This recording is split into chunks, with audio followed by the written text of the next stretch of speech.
Hello students, my self अभिषेक अग्रवाल और स्वागत करता हूं आपका आप ही के चैनल मैग्नेट ब्रेन्स पर। क्लास 12th की ऑर्गेनिक केमिस्ट्री का second chapter alcohol, phenol and ether जो चल रहा है, जिसमें हम अब आखिरी स्टेज पे पहुंच गए हैं, जिसमें अब हम शुरुआत करने वाले हैं ईथर की। क्योंकि एक्चुअली क्या है, ये जो चैप्टर है ना, इसका नाम है ऑर्गेनिक कंपाउंड कंटेनिंग नाइट्रोजन। वो तो आपके एनसीईआरटी में इसको अल्कोहल, फिनॉल एंड ईथर बोला गया है, वरना अगर आप जेईई मेंस की कोई कॉम्पिटिटिव बुक देखो या नीट की बुक देखो तो उसमें ये चैप्टर का नाम लिखा है ऑर्गेनिक कंपाउंड कंटेनिंग ऑक्सीजन।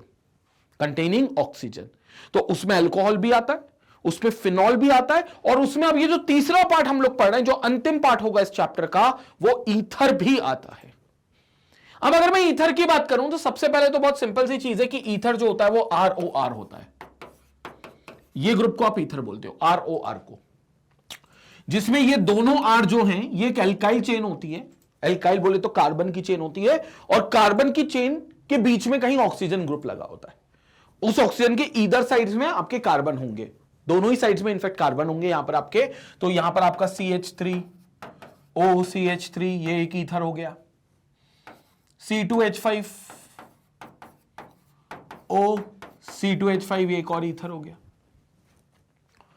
हालांकि आप ये भी कर सकते हो कि दोनों तरफ चेन समान ना रखते हुए अलग भी रख सकते हो। जैसे दो कार्बन की, एक कार्बन की चेन है तो आप कार्बन की संख्या अलग भी रख सकते हो। जैसे यहां पर आपने C3H7 कर दिया, यहां O कर दिया और यहां CH3 कर दिया, तो एक तरफ 3 है, एक तरफ एक कार्बन है। यहां पर आपने CH3 CH2, या चलो CH, this is CH3, this is O, CH2 CH3 ऐसा भी कर दिया, ये ब्रांच भी बन गई यहां पर। तो ये सब आपके ईथर हो गए। These are all the parts of like ROR।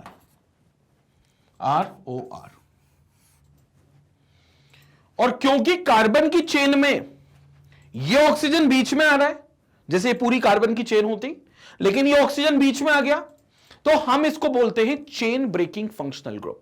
मतलब ईथर को हम क्या बोलते हैं कि ethers are chain breaking functional group. So ethers are chain breaking functional group.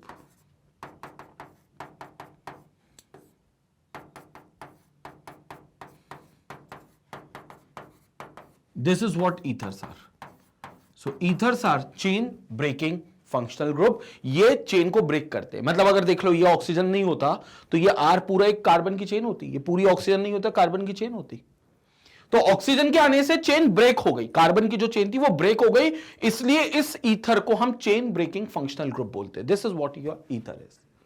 अब इसकी कुछ थ्योरी पार्ट की बात कर लेते हैं, ईथर की कुछ थ्योरी पार्ट की बात कर लेते हैं। The functional group is CO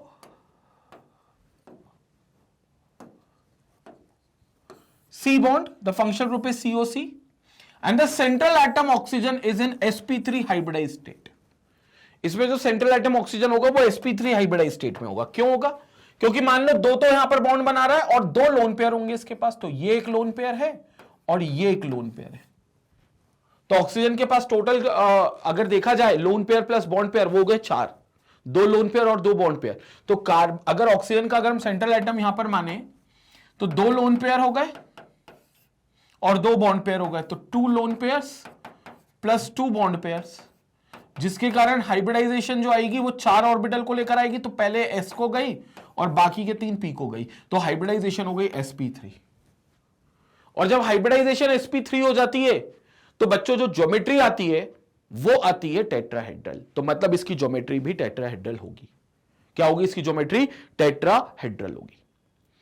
और टेट्राहेड्रल हुई तो bond angle somewhere around 109 degree 28 minutes होना चाहिए, क्योंकि वही टेट्राहेड्रल की जो बॉन्ड एंगल होता है।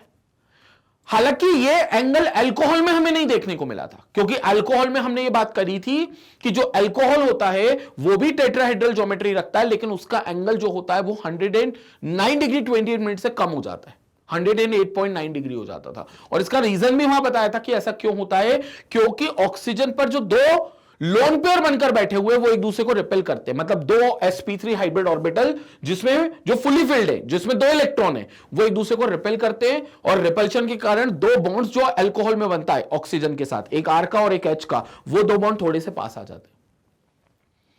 तो पास आने की वजह से वहां पर बॉन्ड एंगल 109 डिग्री 28 मिनट्स का जो होना चाहिए 109 डिग्री और 28 मिनट का, उससे कम हो जाता है और 108.9 डिग्री का एंगल हो जाता है।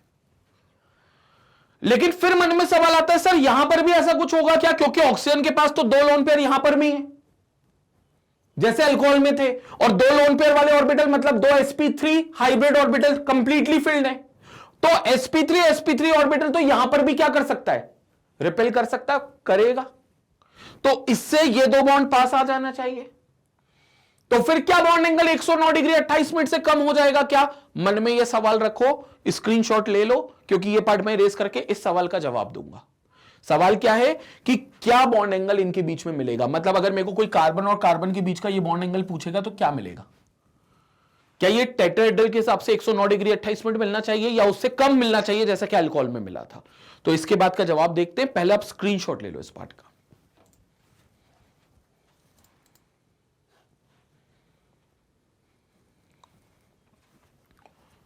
इस पार्ट को इरेज करता हूं स्टूडेंट, अब यहां पर समझेंगे। तो कुछ चीजें तो तय हो गई कि सर अल्कोहल में ऑक्सीजन सेंट्रल एटम बनकर बैठा हुआ है, और ऑक्सीजन अगर सेंट्रल एटम बनकर बैठा हुआ है तो उसकी हाइब्रिडाइजेशन आप ऑलरेडी निकाल चुके हो कि वो sp3 है।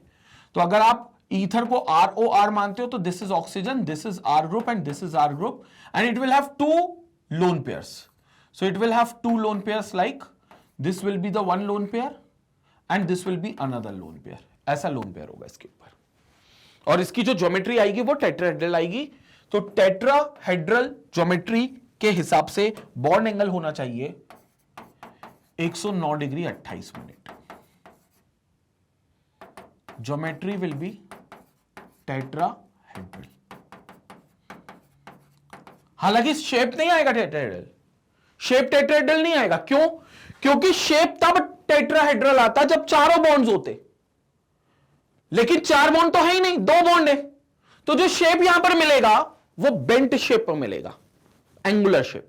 तो इस शेप को आप बेंट शेप बोलोगे, क्योंकि शेप लोन पेयर्स को नहीं कंसीडर करते, ज्योमेट्री होती है जो सिर्फ लोन पेयर को मानती है।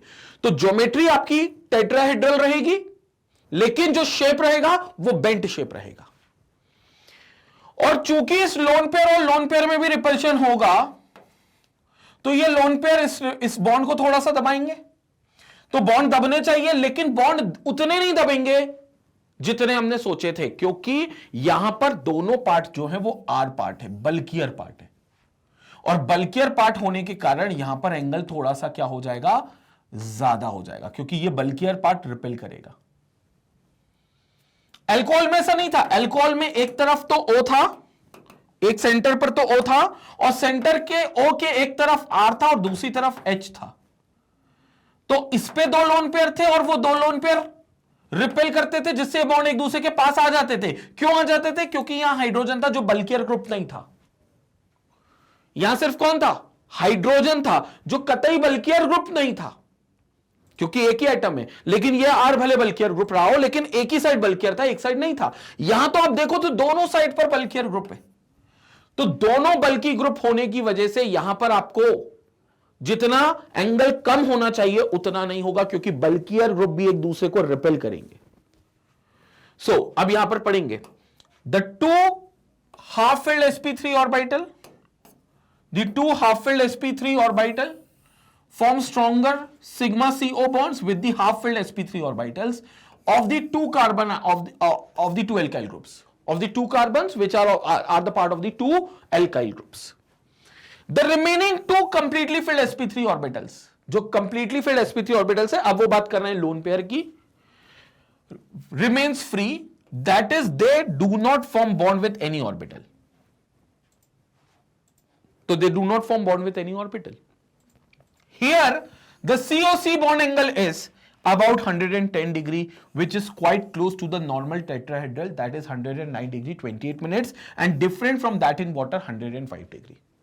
ये वाटर से भी अलग है, क्योंकि वाटर में तो आप और देखो 104 डिग्री के आसपास एंगल होता है। क्यों? क्योंकि ऑक्सीजन और हाइड्रोजन और इसके ऊपर 2 लोन पेयर और इसके ऊपर भी 2 लोन पेयर। तो यहां पर तो दोनों ही बल्कियर ग्रुप नहीं है, सिर्फ एक H एटम लगा है, तो ये तो बहुत पास आ सकते हैं एक दूसरे के। तो ये जो एंगल्स हैं, इसलिए ये बहुत कम हो जाता है पानी में। पानी की भी ज्योमेट्री अदरवाइज देखोगे तो पानी की भी ज्योमेट्री अदरवाइज देखोगे तो वो भी टेट्राहेड्रल ही है, तो वो एंगल भी 109 डिग्री के आसपास होना था, लेकिन होता नहीं है, कम होता है, 104 डिग्री के आसपास होता है, क्योंकि ये बहुत पास आ जाते हैं दोनों बॉन्ड्स, क्योंकि बल्कियर ग्रुप नहीं है। लेकिन अगर आप ईथर को देखोगे तो आर आर लगा है एच की जगह, तो वो बल्कियर ग्रुप है, इसलिए एंगल जो आएगा it will be somewhere around 110 degree, 110 degree बोल रहे हैं, जो क्लोज है, जो टेट्राहेड्रल में होना चाहिए वो उसके क्लोज है। और उसकी वजह यह है क्योंकि आर पार्ट जो लगा है वो बल्की ग्रुप लगा हुआ है ओ के साथ, ना ये अल्कोहल में था, क्योंकि अल्कोहल में तो एक तरफ एच था, और पानी में तो बिल्कुल नहीं था, क्योंकि पानी में तो दोनों तरफ एच थे जो छोटे एटम्स होते हैं। So this difference is because, अब देखो उसका रीजन दिया हुआ है यहां पर, this difference is because of the fact that in ethers the repulsion between lone pairs of electron is counterbalanced by the repulsion between the bulky alkyl groups। तो जो लोन पेयर का रिपल्शन है उसको हम काउंटर बैलेंस करते हैं are और are के रिपल्शन से, जो आर और आर बल्कि अल्काइल, और जितना बड़ा अल्काइल ग्रुप होगा उतना तेज रिपल्शन होगा। मतलब मिथाइल मिथाइल हुआ तो ठीक है रिपल्शन, इथाइल इथाइल हुआ तो और ज्यादा रिपल्शन होगा आर पे। With the result value near to 109 degree 28 minutes is retained, तो लगभग ये वैल्यू रिटेन रहती है, जो ज्योमेट्री के हिसाब से एंगल आना चाहिए, जो टेट्राहेड्रल ज्योमेट्री के हिसाब से एंगल आना चाहिए, उस हिसाब से बॉन्ड एंगल रिटेन रहता है ईथर के फॉर्म में। तो ये ईथर की कहानी थी अभी स्ट्रक्चर्स को लेकर। अभी ईथर के बारे में बहुत कुछ जानना बाकी है इसके अलावा, बट ये ईथर की कहानी है किसको लेकर, स्ट्रक्चर को लेकर। Oxygen will be considered as central atom, hybridization will be sp3, due to which geometry will be tetrahedral and the bond angle should be near to 109 degree 28 minutes, which is near and showing approximately a value of 110 degree। क्यों 110 degree आ रही है value, क्योंकि जो repulsion lone pair का होना चाहिए जिससे bond angle कम होना चाहिए था वो कम नहीं होगा, क्योंकि आर और आर बल्कियर ग्रुप होने के कारण एक दूसरे को भी रिपेल करेंगे, जो उस बॉन्ड लोन पेयर रिपल्शन को काउंटर बैलेंस करेगा। तो इस तरीके से आपका एंगल जो आएगा 110 डिग्री के आसपास ईथर में देखने को मिलेगा। अलग अलग ईथर में थोड़ा बहुत चेंज होगा एंगल, लेकिन ये फाइनल है जो कि हम इन जनरल बात करते हैं। जल्दी से अब आप इस पार्ट का स्क्रीनशॉट ले लीजिए, इसके बाद फिर हम लोग आगे बात करते हैं। स्क्रीनशॉट ले लीजिए। अब स्टूडेंट आगे देखते हैं, ईथर के कुछ ज्योमेट्रिकल पार्ट पर और बात करते हैं कि ईथर जो है वो आपका सिमेट्रिकल भी हो सकता है और अनसिमेट्रिकल भी हो सकता है। सिमेट्रिकल बोले तो सिंपल, और वो कब होगा, जब when both the alkyl groups are identical, मतलब O के अगल में और बगल में कार्बन की संख्या अगर सेम हुई तो वो सिमेट्रिकल ईथर होगा। मतलब अगर मैं बात करूं इस पर तो ROR, या चलो इस बार मैं इसको ROR' बना लेता हूं, तो इट विल बी ROR', और R अगर R' के बराबर हुआ, मतलब अगर दोनों में कार्बन की संख्या सेम हुई, R अगर R' के बराबर हुआ, तो ये आपका सिमेट्रिकल ईथर होगा। सिंपल ईथर भी आप इसको बोल सकते हो। So this will be your symmetrical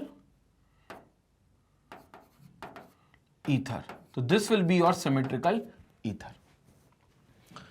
लेकिन अगर अनसिमेट्रिकल और मिक्स्ड ईथर की बात करें तो दोनों एल्काइल ग्रुप्स क्या होंगे, डिफरेंट होंगे, मतलब फिर R और R' इक्वल नहीं होगा। तो अगर R और R' इक्वल नहीं हुआ तो फिर वो अनसिमेट्रिकल ईथर होगा। So second will be when R is not equal to R', तो दोनों तरफ कार्बन की संख्या अलग अलग होगी, मतलब ऑक्सीजन के अगल में अलग कार्बन है, 2-3 कार्बन है, और उसके बगल में कुछ और कार्बन की संख्या है, 4-5 कार्बन है, तो they will have different number of carbon atoms, तो R will not be equal to R', in that case it will be unsymmetrical।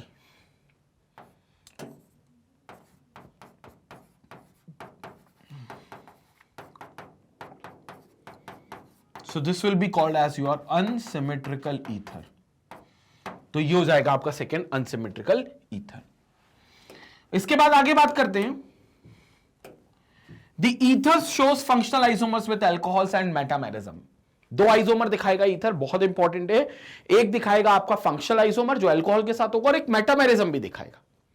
तो मेटामेरिज्म भी आपको देखने को मिलेगा। चेन और पोजीशन तो कॉमन है, वो तो देखने को मिलता ही है हर मॉलिक्यूल में, लेकिन इसमें जो स्पेसिफिक आइसोमर होगा वो फंक्शनल आइसोमर होगा जो वो अल्कोहल के साथ दिखाएगा, और एक आइसोमर और होगा जिसको मेटामेरिज्म बोलते हैं।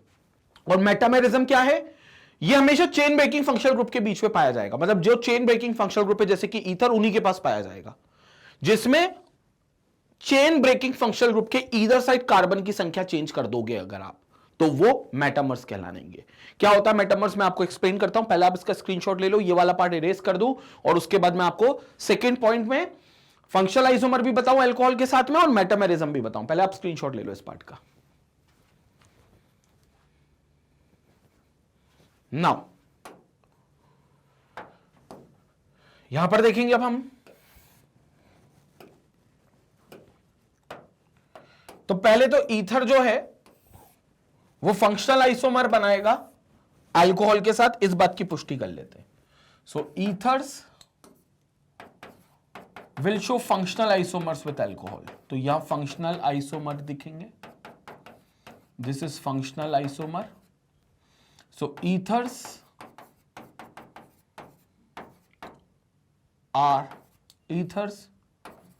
will show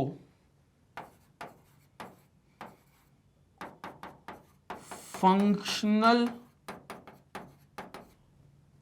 isomerism with alcohols.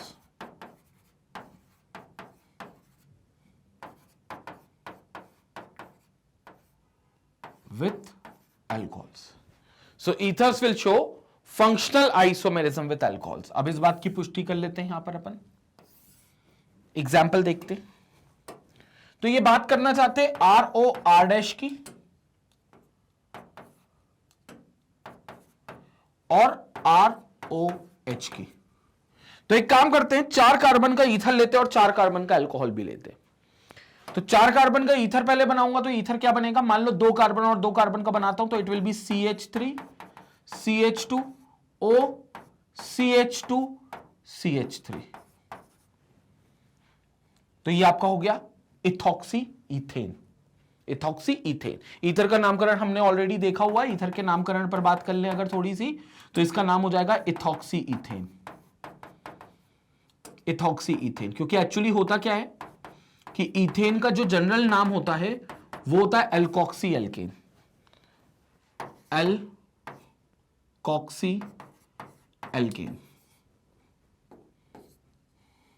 Alkoxy alkane, ये इसका जनरल नेम होता है जो IUPAC नेम से दिया जाता है।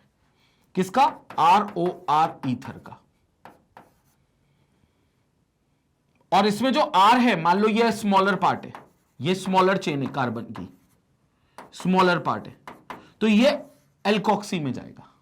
और जो लार्जर पार्ट है, मान लो ये वाला R आपका लार्जर ग्रुप है, कार्बन की चेन इसमें ज्यादा है, तो ये लार्जर पार्ट हो गया, तो ये वाला पार्ट आपका एल्केन में चला जाएगा।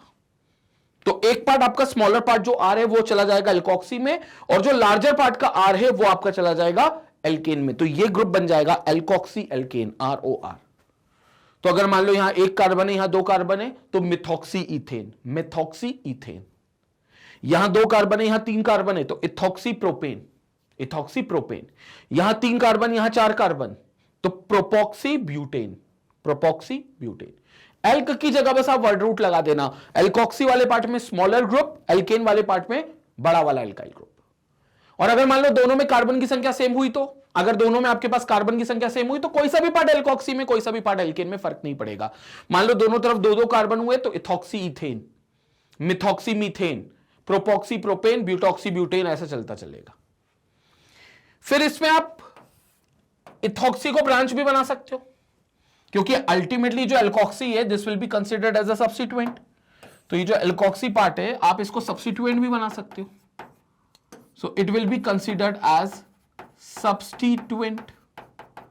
और अगर सब्स्टिट्यूएंट की बात करें, इसमें सब्स्टिट्यूएंट की बात करें, तो जैसे CH3O, या यहां CH कर दो, यहां CH3 कर दो, यहां O, यहां फिर CH3 कर दो, तो अब क्या होगा, ये आपकी पूरी चेन बन गई, ये एक पूरी चेन बन गई।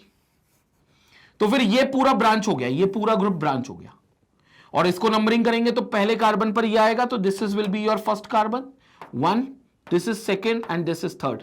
2 पर आ गया आपका एक कार्बन की ब्रांच, तो this will be called as two methoxy, two methoxy, 2 पर मिथॉक्सी, और 3 कार्बन की चेन है, तो this will be called as propane. तो this will called as two methoxy propane. ये अब सब्स्टिट्यूएंट हो गया। वैसे भी ईथर को आप सब्स्टिट्यूएंट मानते हो, जो उसमें एल्कोक्सी पार्ट होता है वो एक ब्रांच की तरह ट्रीट होता है, और ब्रांच हमेशा हम सबसे पहले लिखते हैं, तो इट विल बी 2 मिथॉक्सी, क्योंकि सेकंड पोजीशन पे ये एक मिथाइल ग्रुप और विद ऑक्सीजन लगा, तो ये ब्रांच हो गई मिथॉक्सी, तो it will B 2 methoxy propane. ये इसका नामकरण होता है। अभी मैं नामकरण पर पहले आ गया, क्योंकि नामकरण हम लोगों ने नहीं, मतलब इस चैप्टर में तो नहीं देखा, लेकिन 11th क्लास में हमने ईथर के नामकरण बहुत देखे डिटेल में, तो बस उसी का मैं रिकैप करा रहा हूं। ये इसका नामकरण है। अब इसको हम लोग देख लेते हैं कि कैसे ये अल्कोहल के साथ फंक्शनल आइसोमर बनाता है। तो ये इथॉक्सी इथेन हो गया। अगर इसके मॉलिक्यूलर फॉर्मूला की बात करूं, मॉलिक्यूलर फॉर्मूला के हिसाब से 4 कार्बन है तो C4, 10 हाइड्रोजन होंगे, क्योंकि डबल से 2 ज्यादा हाइड्रोजन होंगे, तो 4 कार्बन है तो 4 का डबल 8, 8 से 2 ज्यादा 10, तो 10 हाइड्रोजन होंगे और 1 ऑक्सीजन होगा, C4H10O1। और अगर वहीं यहां पर ब्यूटेनॉल बना दूं, कैसे ब्यूटेनॉल बनेगा? CH3 CH2 CH2 CH2 and OH, तो ये आपका हो गया ब्यूटेनॉल।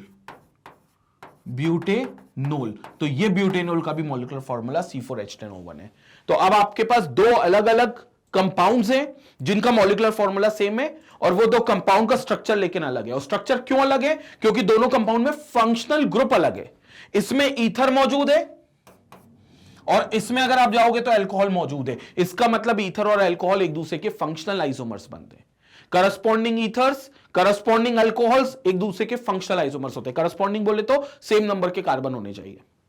तो अगर आपके पास 5 कार्बन का ईथर है और 5 कार्बन का अल्कोहल है तो ये फंक्शनल आइसोमर होगा, 100% ये फंक्शनल आइसोमर होगा। सो this is called your functional isomerism and this is all about the IUPAC naming. IUPAC naming clear हो गया? हालांकि ईथर का कॉमन नेम भी होता है, कॉमन नेम पर भी हम आ जाते हैं, कॉमन नेम भी हम समझ लेते हैं। इनको कॉमन नेम में बोला जाता है, कॉमनली इनको बोला जाता है डाई एल्काइल ईथर या एल्काइल एल्काइल ईथर। तो कॉमन नेम इनका क्या होता है? Their common name is alkyl alkyl ether. So this will be called as alkyl alkyl ether. जैसे यहां पर मान लो आपके पास ये वाला पार्ट तो ठीक नहीं, ये वाला पार्ट को देखे तो इथाइल इथाइल है, तो डाई इथाइल ईथर आप इसको बोल सकते हो, डाई इथाइल ईथर। एक तरफ मिथाइल होता, एक तरफ इथाइल होता, तो ethyl methyl ether. Alphabetically order, alphabetical order को फॉलो करना होता, तो इथाइल का ही पहले आता, तो इथाइल मिथाइल ईथर। एक तरफ प्रोपाइल, एक तरफ प्रोपेन होता, 3 कार्बन की ब्रांच, और एक तरफ 2 होते, तो इथाइल प्रोपाइल ईथर। ऐसा आप करोगे। दोनों तरफ प्रोपाइल होते तो डाई प्रोपाइल ईथर, दोनों तरफ प्रोपाइल तो प्रोपाइल प्रोपाइल ईथर ना बोलते हुए डाई प्रोपाइल ईथर। तो ये कॉमन नेम होता है इस तरीके से, लेकिन ज्यादातर एक्सेप्टेड कौन सा है? IUPAC नेम एक्सेप्टेड है, तो इसलिए आप IUPAC नेम को प्रेफरेंस दोगे, जो अल्कोक्सी एल्केन के नाम से जाना जाता है। And this is how they can show the functional isomers with alcohol. अब एक और आइसोमर की बात करेंगे जो वो मेटामेरिज्म दिखाते हैं, तो we going to discuss about the metamerism as well. लेकिन आप उससे पहले क्या करो, इस पूरे पार्ट का स्क्रीनशॉट ले लो, फिर मैं मेटामेरिज्म के बारे में बात करता हूं आपसे। अब हम लोग एक और आइसोमेरिज्म की बात कर लेते हैं यहां पर, मेटामेरिज्म, जो ईथर के द्वारा स्पेसिफिकली बताया जाता है, जो basically chain breaking functional groups के द्वारा डोमिनेटिंगली दिखाया जाता है मेटामेरिज्म, उसकी बात हम लोग कर लेते हैं। सो दिस इज मेटामेरिज्म।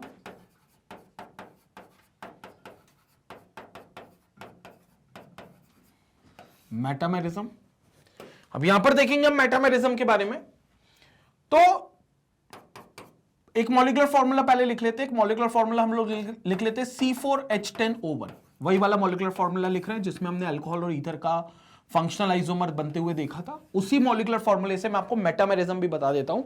4 कार्बन होंगे, अब ऑक्सीजन के दोनों तरफ कार्बन की संख्या बस चेंज करनी होगी। तो देखो यहां पर एक कंपाउंड हो सकता है इसका, एक कंपाउंड जो हो सकता है वो इसका ये हो सकता है कि ऑक्सीजन बीच में है, 2 कार्बन इस तरफ, 2 कार्बन इस तरफ, तो यहां हो गया CH3 CH2, यहां हो गया CH2 CH3, तो ये चीज आ गई आपकी इथॉक्सी इथेन, या इसको आप डाइथाइल ईथर भी बोल सकते हो, बट IUPAC नेम अपन लिखेंगे तो it will be ethoxy ethane. तो ये हो गया आपका इथॉक्सी इथेन, ये चीज आ गई। तो यहां पर अगर आप मॉलिक्यूलर फॉर्मूला देखो तो C4H10O1 है, क्योंकि यहां पर 2 कार्बन है और यहां पर 2 कार्बन है। अब मैं कार्बन की संख्या अगर फंक्शनल ग्रुप के इधर साइड चेंज कर दूं, इस साइड 1 लिखूं, उस साइड 3 लिख दूं, तो ये हो जाएगा CH3O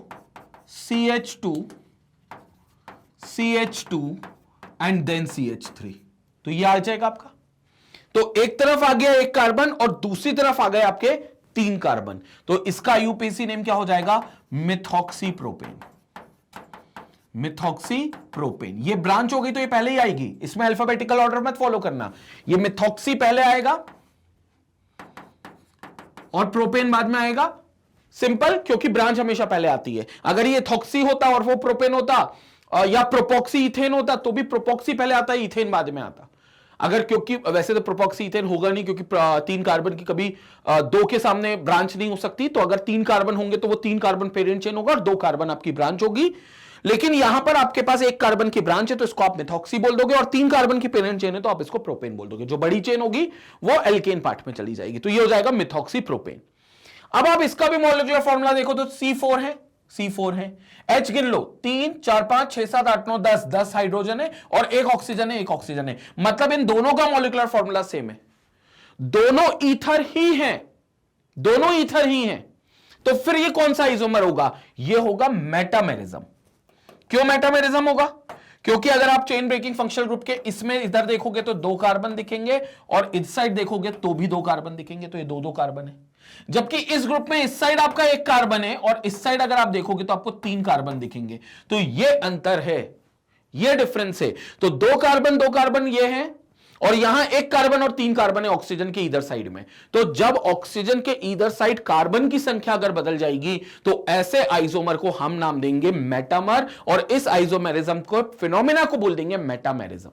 So these two are metamers of one another and this phenomena is called metamerism.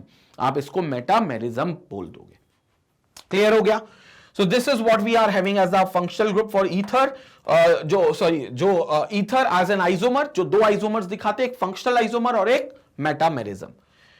इसके अलावा जो कॉमन आइसोमर है वो हम लोग उसकी बात कर लेते हैं। Di ethyl ethers, ethoxy ethane commonly known as ether is the most important example. तो ये आपका सबसे इंपॉर्टेंट एग्जांपल है डाई इथाइल ईथर, क्योंकि बहुत जगह वो यूज भी होता है।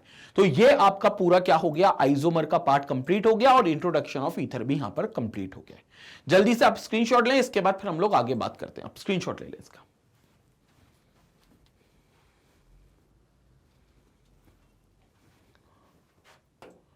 Now the next thing is preparation of ether. तो अब जो हम लोग बात करेंगे वो बात करेंगे प्रिपरेशन ऑफ ईथर की। इंट्रोडक्शन के बाद अब हम लोग देखते हैं कि ईथर को आप कैसे प्रिपेयर कर सकते हो। तो बहुत कम मेथड्स हैं ईथर की, हालांकि हमारे सिलेबस के पार्ट पे, जिसमें सबसे इंपॉर्टेंट मेथड जो है वो विलियमसन सिंथेसिस है। पहली मेथड ही, ये जो मेथड है सबसे इंपॉर्टेंट है, नेमिंग रिएक्शन है, विलियमसन सिंथेसिस, जिसके थ्रू आप ईथर फॉर्म कर सकते हो। अब इस विलियमसन सिंथेसिस में होता क्या है, this is the most important method of formation of ether, जिसमें न्यूक्लियोफिलिक सब्स्टिट्यूशन रिएक्शन के थ्रू आपका ईथर बनेगा। मतलब ये जो रिएक्शन का मैकेनिज्म होगा, प्रिपरेशन रिएक्शन का मैकेनिज्म, वो न्यूक्लियोफिलिक सब्स्टिट्यूशन रिएक्शन का मैकेनिज्म देखने को मिलेगा। Also known as Williamson synthesis. It consist of SN2 attack by alkoxide ion on an alkyl halide. SN2 attack आपको पता है ना, एक ही स्टेप में रिएक्शन होने वाली है। मतलब एक ही स्टेप, सिंगल स्टेप में आपका लीविंग न्यूक्लियोफाइल लीव करेगा और इनकमिंग न्यूक्लियोफाइल अटैक करेगा। तो वो क्या बनाएगा, एक इन्वर्जन प्रोडक्ट बनाएगा। जहां से न्यूक्लियोफाइल जा रहा होगा उसके ऑपोजिट डायरेक्शन से इनकमिंग न्यूक्लियोफाइल अटैक करेगा। हेलो एल्केन्स के चैप्टर में हमने ये मैकेनिज्म बहुत डिटेल में पढ़ा है। अगर आपने नहीं पढ़ा है तो वहां पर मेरा वीडियो बना हुआ है, SN1 और SN2 मैकेनिज्म को पूरे डिटेल में वीडियो हमने बनाया और पूरा डिटेल एक्सप्लेनेशन वहां पर दिया है। तो वहां जाकर आप SN2 मैकेनिज्म समझ सकते हो। It's also called as a biomolecular mechanism, क्योंकि इसमें जो रेट ऑफ रिएक्शन होती है वो दोनों मॉलिक्यूल पर निर्भर करती है। एक आपका एल्काइल हैलाइड जो आपका वहां रिएक्ट कर रहा है सबस्ट्रेट, और एक न्यूक्लियोफाइल जो रिएजेंट बनकर आएगा, अटैक करने आएगा, उसके कंसंट्रेशन, दोनों की कंसंट्रेशन पर निर्भर करेगा, इसलिए बायोमोलिकुलर रिएक्शन होगी। तो SN2 का अटैक होगा जिसमें एल्कोक्साइड आयन जो होगा वो एक न्यूक्लियोफाइल बनकर अटैक करेगा, एल्कोक्साइड आयन, और एल्काइल हैलाइड पे अटैक करेगा। तो एल्काइल हैलाइड जो होगा वो सबस्ट्रेट होगा जिससे X निकल जाएगा। एल्काइल हैलाइड में जो हैलाइड आयन होगा वो निकल जाएगा, वो लीविंग न्यूक्लियोफाइल होगा, और उस एल्काइल हैलाइड पर बैक साइड से अटैक करेगा alkoxide ion, RO minus alkoxide ion. तो ये अटैकिंग SN2 मैकेनिज्म के थ्रू होगी। किसके थ्रू होगी? SN2 मैकेनिज्म के थ्रू। तो this is why they have written as SN2 attack by alkoxide ion on an alkyl halide, alkyl sulphate और एल्काइल सल्फोनेट। एल्काइल हैलाइड के साथ एल्काइल सल्फेट पर भी हो सकती है और एल्काइल सल्फोनेट पर भी हो सकती है। हम लोग रिएक्शन RX के टर्म्स में देख लेते हैं, तो बहुत सिंपल है। देखो यहां पर अगर रिएक्शन मैं आपको बताऊं तो ये हो गया RONA, सोडियम एल्कोक्साइड, जहां से आपको एल्कोक्साइड आयन मिलेगा एज अ न्यूक्लियोफाइल। कैसे मिलेगा alkoxide ion as a nucleophile? इसको तोड़ दो आप यहां से, Na पर पॉजिटिव मेटल है, RO नेगेटिव, तो ये आपका एल्कोक्साइड आयन हो गया RO नेगेटिव। और यही बिहेव करेगा किसकी तरह? इनकमिंग न्यूक्लियोफाइल की तरह। वहीं दूसरी तरफ कौन होगा? RX होगा, दिस इज RX। और यहां पर तो आउटगोइंग न्यूक्लियोफाइल सब बच्चा बच्चा जानता है, हेलो एल्केन से पढ़कर ही आए अपन कि यहां से ये बॉन्ड टूटेगा X पर माइनस और R पर पॉजिटिव, तो ये X माइनस जाएगा, R पॉजिटिव वहां पर रहेगा। और इस R पॉजिटिव पर यहां से X माइनस जाएगा तो RO नेगेटिव इस पर यहां से अटैक करेगा। तो यहां पर देख लेंगे reaction, Na plus X minus के साथ NaX एक बाय प्रोडक्ट बना लेगा, तो एक NaX बाय प्रोडक्ट बन जाएगा प्लस ROR, तो दिस विल फॉर्म ROR, ये आपका हो गया ether. So this is what you called as an formation of ether. तो ये आपकी क्या हो गई?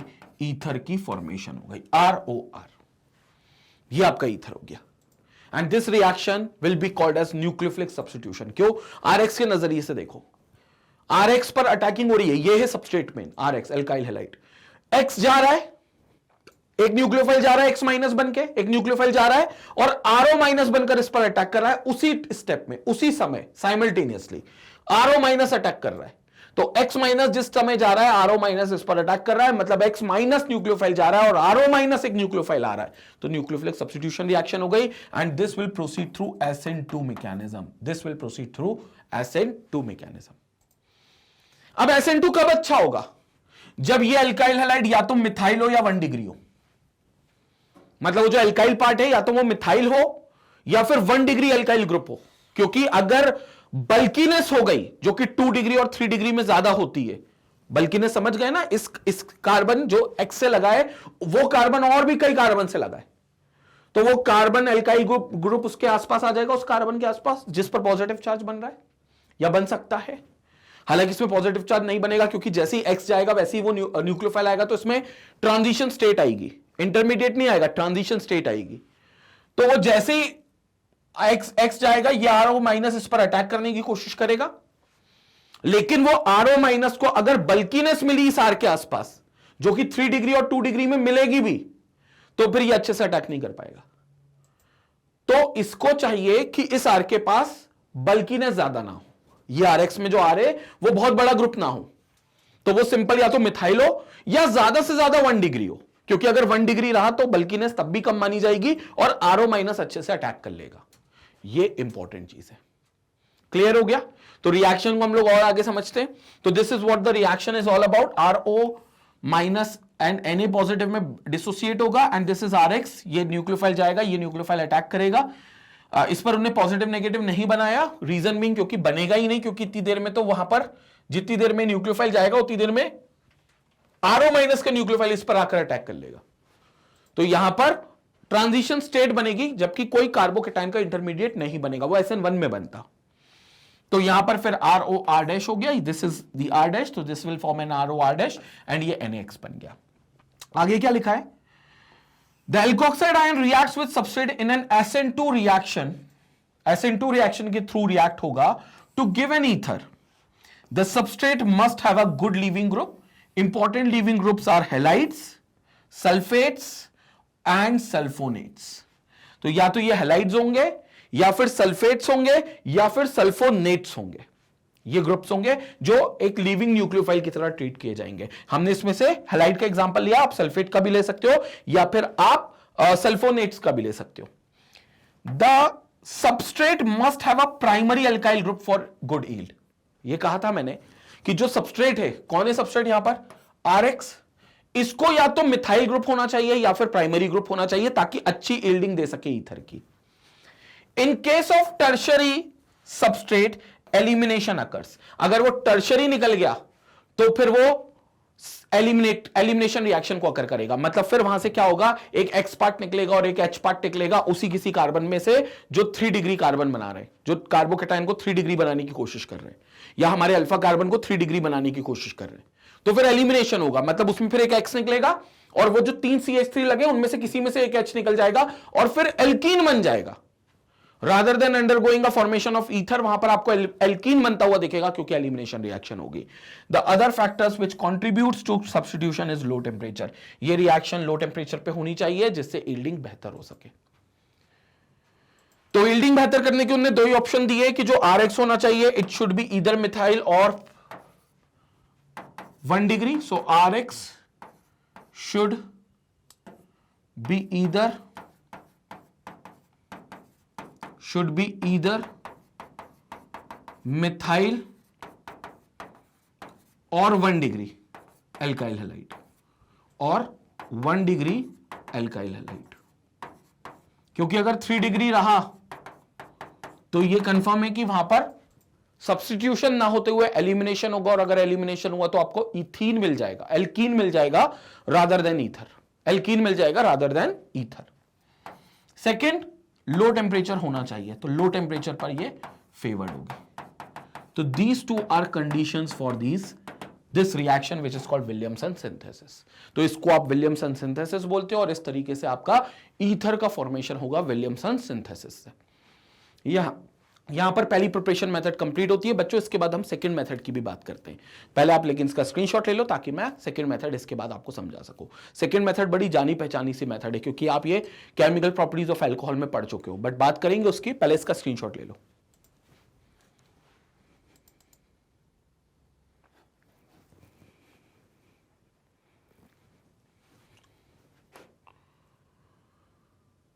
Now the second method is gas phase reaction.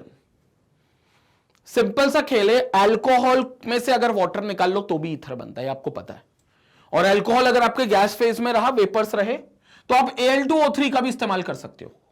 हालांकि हमने अल्कोहल में से वाटर भी निकाला था, डिहाइड्रेशन किया था, जब हमने कंसंट्रेटेड H2SO4 को ज्यादा मात्रा में ले रखा था, तो वहां पर हम लोगों ने डिहाइड्रेशन करा था और उसमें इनफैक्ट हमने अल्कोहल को ज्यादा मात्रा में ले रखा था, क्योंकि कंसंट्रेटेड H2SO4 को अगर ज्यादा मात्रा में लेंगे तो हमारे लिए वहां पर क्या बन जाएगा, इथीन बन जाएगा, मतलब एल्कीन पार्ट बन जाएगा। एलिमिनेशन उसी मॉलिक्यूल में से अंदर से ही वाटर मॉलिक्यूल निकल जाएगा, एलिमिनेशन ऑफ वाटर एक ही मॉलिक्यूल से होगा। लेकिन अगर अल्कोहल ज्यादा मात्रा में हुआ तो फिर 2 अल्कोहल मिलकर आपको वाटर निकाल देंगे और ईथर बना देंगे। तो वो एक मेथड और है, उसकी भी चर्चा करेंगे। पहले गैस फेज वाली रिएक्शन कंप्लीट कर लेते। तो यहां पर आपका क्या होगा, ROH होगा, ये अल्कोहल है, इसके वेपर्स ले लिए गैस फेज में क्योंकि आपको रिएक्शन लेना है। Al2O3 एल्यूमिनियम ऑक्साइड यूज कर लिया और उसको हीट किया पूरे रिएजेंट को 260 टू 280 डिग्री सेल्सियस पर। तो क्या होगा, ROR बन जाएगा प्लस H2 बन जाएगा। तो रिएक्शन बड़ी सेम है, बड़ी सिंपल है।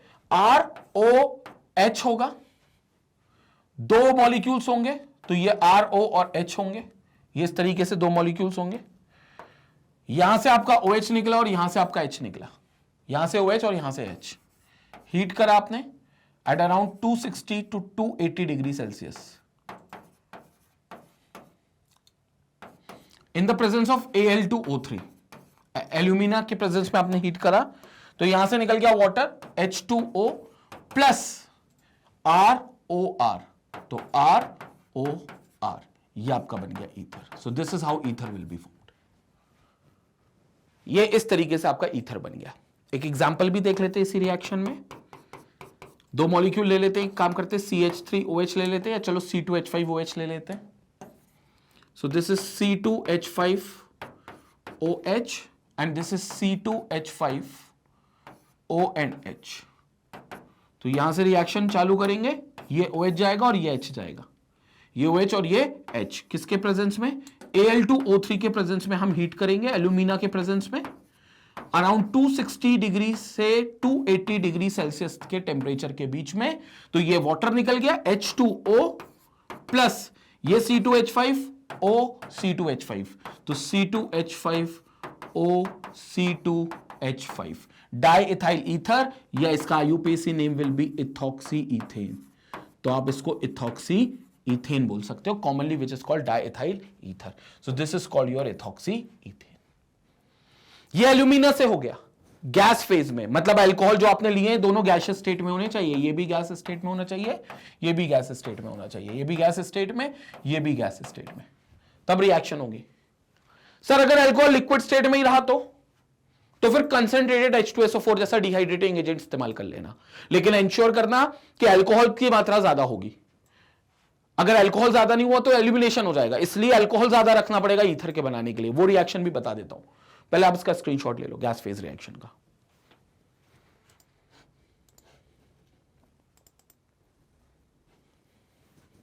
नाउ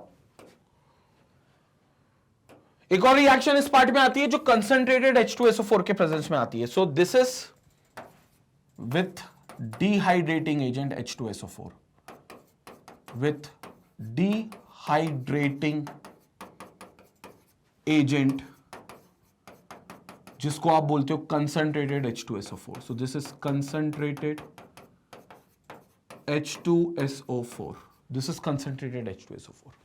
देख लेते रिएक्शन को। ROH है और ये भी RO और H है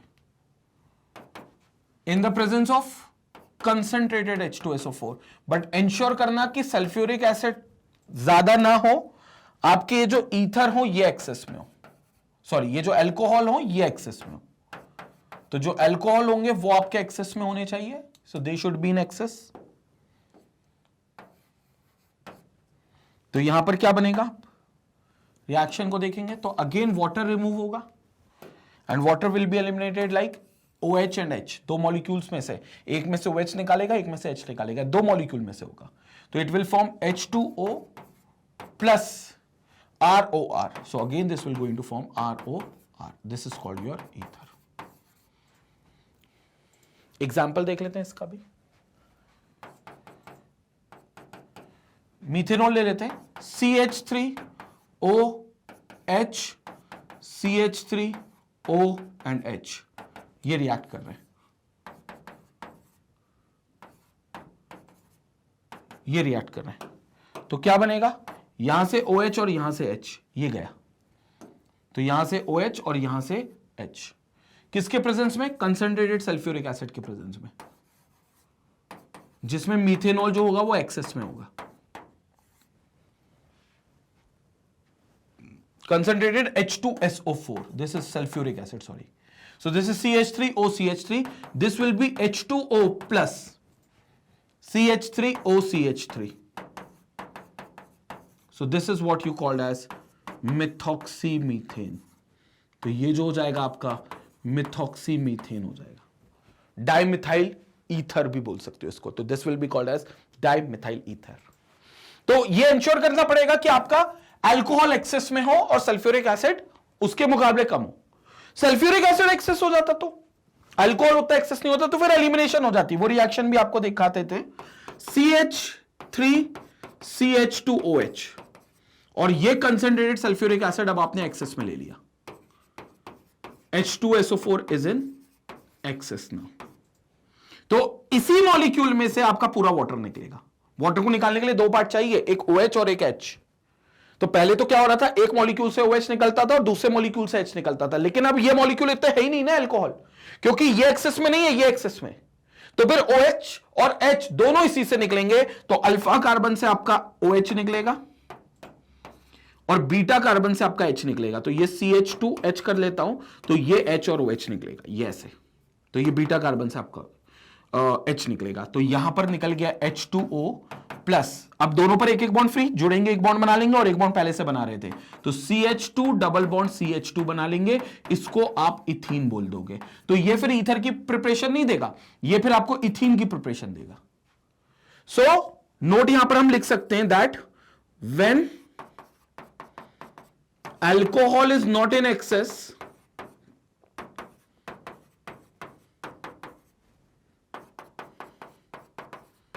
then elimination reaction will occur, then elimination reaction will occur and it will form alkene rather than ether. It will form alkene rather than ether. तो आपका एल्कीन बन जाएगा इन प्लेस ऑफ ईथर. तो ये कब होगा? जब आपने अल्कोहल एक्सेस ना लेते हुए कंसंट्रेटेड H2SO4 जो डिहाइड्रेटिंग एजेंट है वो एक्सेस पे लिया. लेकिन जब अल्कोहल एक्सेस में लोगे तो आपका ईथर ही बनेगा, क्योंकि दो मॉलिक्यूल मिलकर आपका OH निकालेंगे. और ईथर कुछ नहीं होता, this is called the anhydrous form of alcohol. Ether क्या है? सूखा अल्कोहल ही है.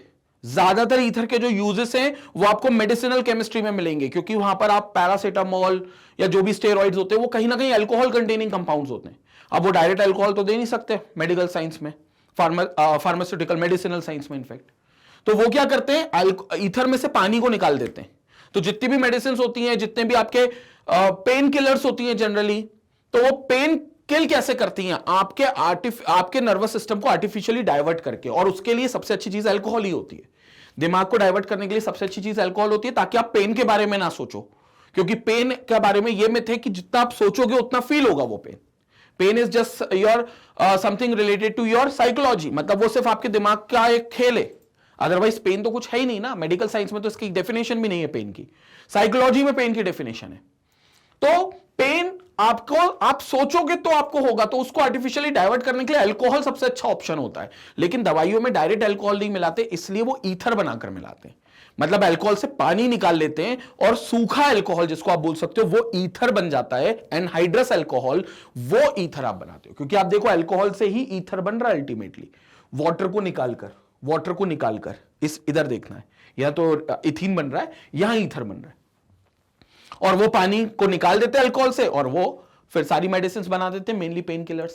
क्योंकि उन्हें पता है कि इसको तो आप पानी के साथ ही लोगे, तो पानी तो अल्टीमेटली मिल ही जाएगा. और अगर नहीं भी लेते हो तो बॉडी में तो 70% पानी है. बॉडी हमारी 70% पानी से बनी है. तो 70% बॉडी में पानी है, तो कहीं ना कहीं आपको पानी मिलेगा. ईथर और वाटर वापस मिलेंगे. ईथर वापस से हाइड्रेट हो जाएगा और अल्कोहल ही बन जाएगा. तो अल्टीमेटली वो काम अल्कोहल का ही करेगा. तो पेन किलर्स का यही कंसेप्ट होता है. इसलिए पेन किलर्स हानिकारक होती है, क्योंकि अल्कोहल कंटेंट होता है उनमें. लेकिन वो अल्कोहल इनडायरेक्टली ईथर के रूप में आपकी बॉडी में दिया जाता है, जहां वो हाइड्रेट होकर वापस से अल्कोहल बन जाता है. So this is about the ether part and how they are being prepared. तो ये चीज देख ली हमने ईथर की, कि कैसे उनको हम प्रिपेयर कर सकते. अब इसके बाद बच्चों हम लोग देखेंगे केमिकल प्रॉपर्टीज ऑफ ईथर को, कि ईथर की केमिकल रिएक्शंस क्या क्या होती हैं और कैसे ईथर रिएक्ट कर सकता है. डिटेल में जानेंगे इसको, लेकिन पहले आप इसका स्क्रीनशॉट ले लीजिए ताकि ये वीडियो मैं कंक्लूड कर सकूं. तो स्टूडेंट, ये था हमारा ईथर का पार्ट, जिसमें हमने प्रिपरेशन ऑफ ईथर को देख लिया था. और यहां पर हमारी पूरी प्रिपरेशन ईथर की समाप्त होती है. और जैसा कि आपको पता है कि मैग्नेट बेंच पे क्लास 4 से लेकर क्लास 12 तक के हर सब्जेक्ट्स अवेलेबल हैं, ना सिर्फ यूट्यूब चैनल पे, बल्कि magnetbeans.com पर भी आपको केमिस्ट्री के साथ साथ physics, maths, biology, SST, English, Hindi, Sanskrit, accounts, economics, सारे सब्जेक्ट्स मिलते हैं, जिनके हर चैप्टर, हर क्लास के हर चैप्टर के एक्सक्लूसिव वीडियोस बनाए हैं और इनकी प्रॉपर प्लेलिस्ट बनाकर रखी है magnetbeans.com पर, जिसको आप absolutely free of cost access कर सकते हैं. और इन्हीं लेक्चर से जुड़े हुए नोट्स को भी आप magnetbeans.com पर ही जाकर डाउनलोड कर सकते हैं. Keep learning with MagnetBeans. Stay connected, stay educated, take care.